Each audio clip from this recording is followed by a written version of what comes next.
2026 சட்டமன்ற தேர்தலில் நம்முடைய எதிரி யார் என்று நமக்கு தெரிந்தால் நம்முடைய நண்பர்கள் யார் என்பதை நாம் முடிவு செய்யலாம். ஐயா, நாம் வாழுகிற இந்த கொஞ்ச நாட்களில், மிஞ்சிப்போனா ஒரு 80-100 வருடங்களில் நம்முடைய எதிரி எதாய் இருக்க முடியும்? நம்முடைய வாழ்க்கையை கெடுத்து சீரழிக்கின்ற சமுதாய சீரழிவாய் இருக்க முடியும். அப்படி இருக்கும் பட்சத்தில் அத்தகைய சீரழிவை உண்டாக்குகிற கிரியைகளையும் காரியங்களையும் நாம் அடையாளம் கண்டு கொண்டு அழிக்க வேண்டும். இதுதான் சமுதாயத்திற்கு தேவை.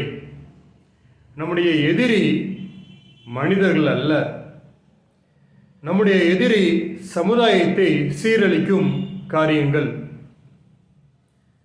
நம்முடைய நண்பர்களாய் நாம் மனிதர்களை கொண்டு ஒற்றுமையாய் செயல்பட்டு சமுதாய சீர்திருத்தத்தை உண்டாக்குவோம். அப்படி உண்டாக்கும் பொழுதுதான் சமுதாய மறுமலர்ச்சி உண்டாகும்.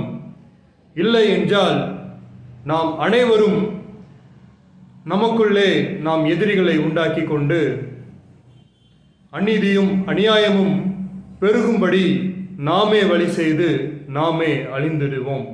சிந்திப்போம், பகுத்தறிவோம், செயல்படுவோம். நன்றி.